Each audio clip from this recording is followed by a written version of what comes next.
Hi everyone, my name is Tim Lim and I'll be going over the packaging and supply chain of PepsiCo. Today I'll be going over the origin of PepsiCo, the supply chain and logistics of from raw materials to retailers, go briefly over the customer value and packaging and PepsiCo strategy, integration risks within the supply chain, the packaging value chain, and give some improvements that PepsiCo can use to improve their operations and logistics. So PepsiCo was invented by Caleb Bradham in 1898 as a delicious soft drink. In 1961, Frito-Lay became a company, mainly a chip manufacturer.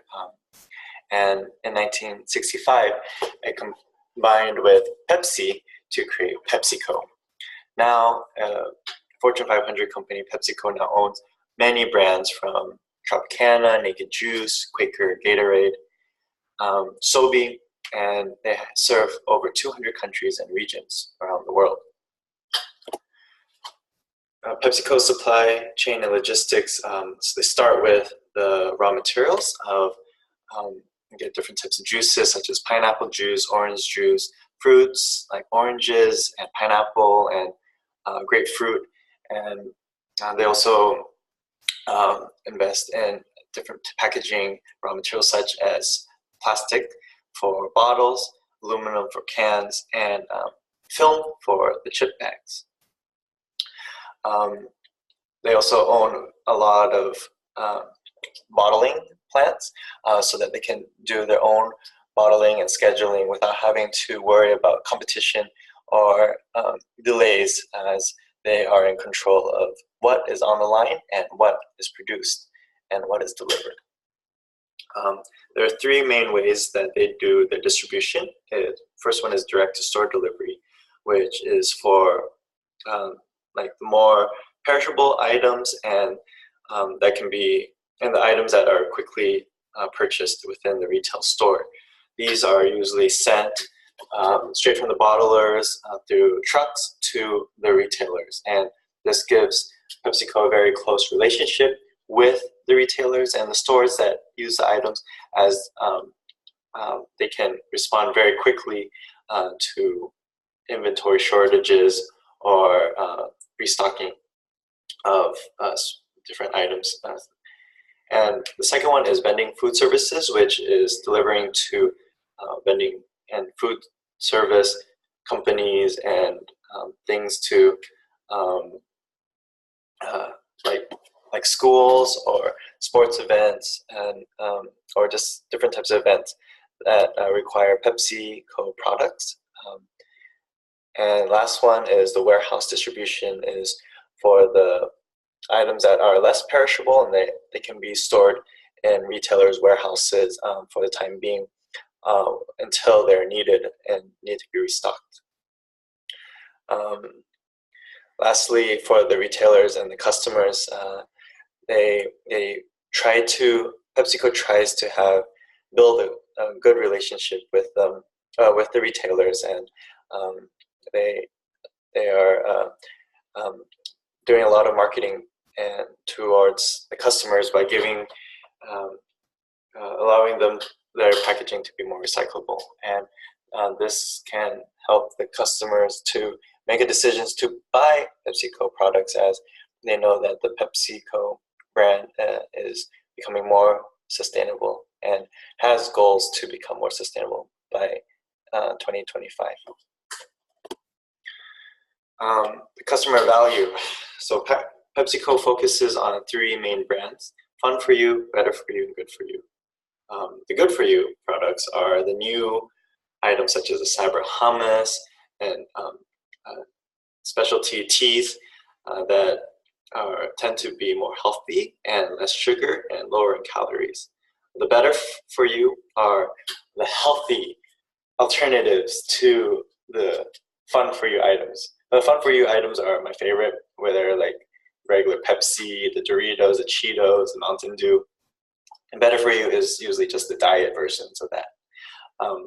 So right now, the Fun for You or unhealthy market is the largest, takes up the most percentage of PepsiCo's branding, but PepsiCo has been cognizant of the health conscious customers and are making strides to purchase new brands such as Will Dam Hey, which is a Russian brand that makes dairy products, so they can make different types of milks, milkshakes, and anything with dairy, yogurt, kefir. Other values that the PepsiCo has is creating technologically advanced vending machines, such as the Pepsi Spire, which is a really cool and cool-looking vending machine where people can use a touchscreen to choose which beverage they want. They can mix all types of sodas as well as flavorings, such as cherry, lemon, blueberry, lime, and it can give a different flavor to the drinks. Up to 500 combinations can be made. PepsiCo is also improving on its packaging. I'll focus on the Aquafina bottles. So in 2002, they started to look for ways to make the water bottles lighter. I think by 2007, they created a bottle that is half the weight. And this is good for the supply chain because the lighter the bottles, the less carbon emissions and the more bottles can be placed inside a pallet. The bottle creates about 75 million pounds of savings, or 75 million pounds of plastics annually. And Aquafina is driving additional environmental benefits by producing Ecofina bottles right at the Aquafina Purification Center, so that this eliminates the need for PepsiCo to get pre-washed bottles manufacturers and sent to the production plant, since they are creating the blow molding machinery within or nearby to the production site. They also became more sustainably focused and then asking their suppliers to also take a pledge to become more sustainable and also find out ways to eliminate water usage or find out ways to recycle the water. This high expectations is also creates a competitive nature, but is also good for the earth. And the sustainable farming initiatives for growers can help reduce a lot of water, such as they have helped a lot of rice farmers in India by developing a direct seeding machine, which as a result has saved more than 10 billion liters of water since 2013.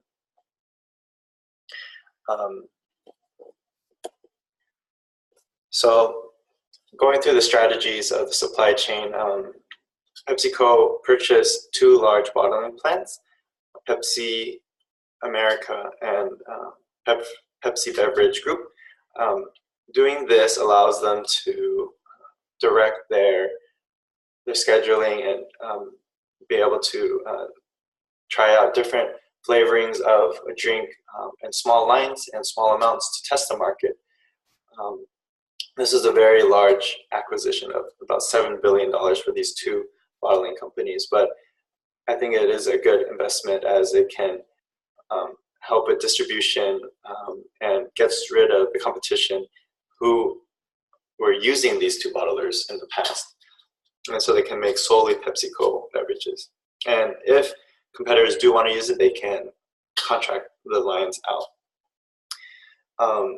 Also, some risks that involve is the increased coverage of negative health effects of soft drinks because of the high sugar and high fat and calories in chips.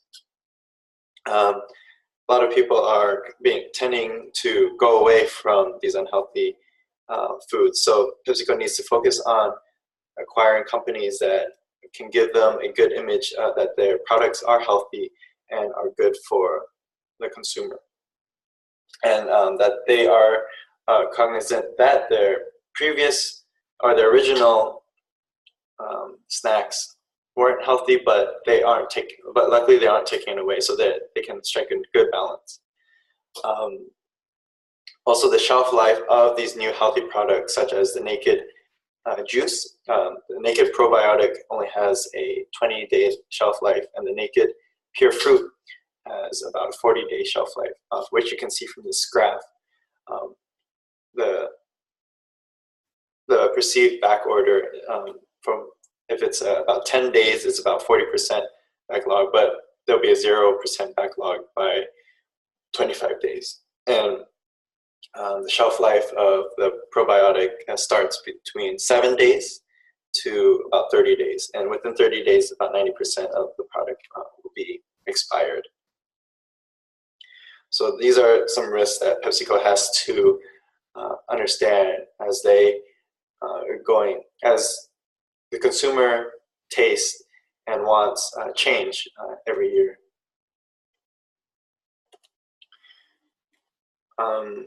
So the three things that packaging, Pepsi has improved on their packaging value chain is sustainable packaging, packaging convenience, and portion control sizes. The packaging convenience is increasing with the development of new flexible substrates, which are lightweight, easy to open, and can be easily resealed. So resealable packaging can give the added benefit and protection by extending shelf life and reducing overall waste. These small conveniences can save time and make a difference in the consumer's daily life.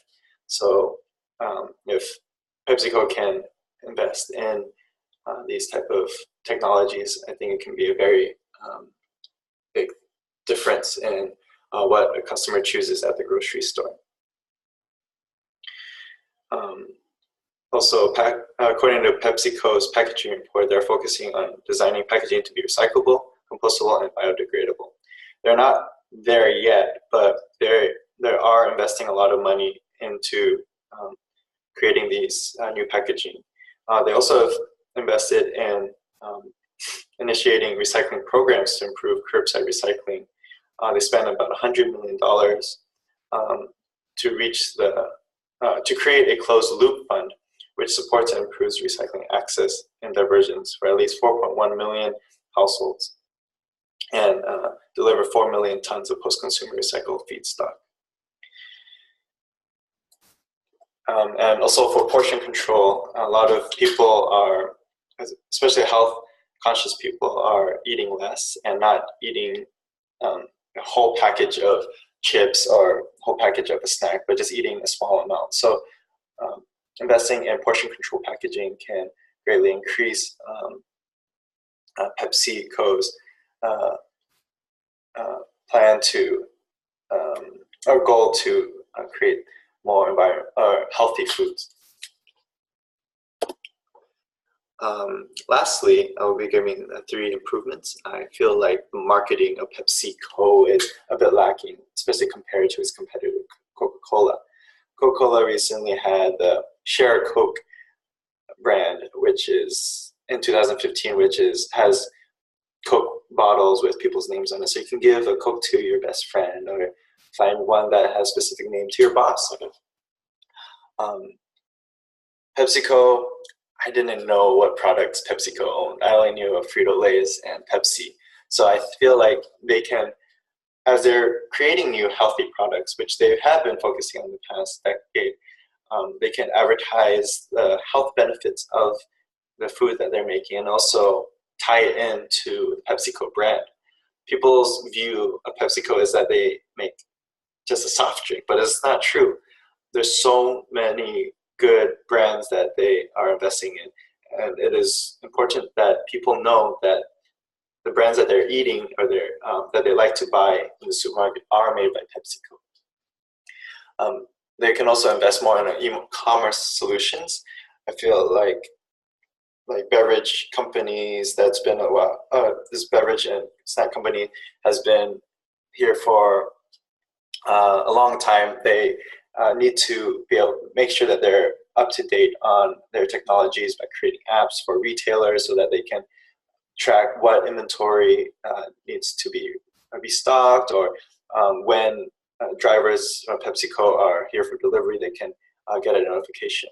Investing in these technologies can help with data collecting, as well as companies can share this data with the retailers and help find improvements in display and advertising.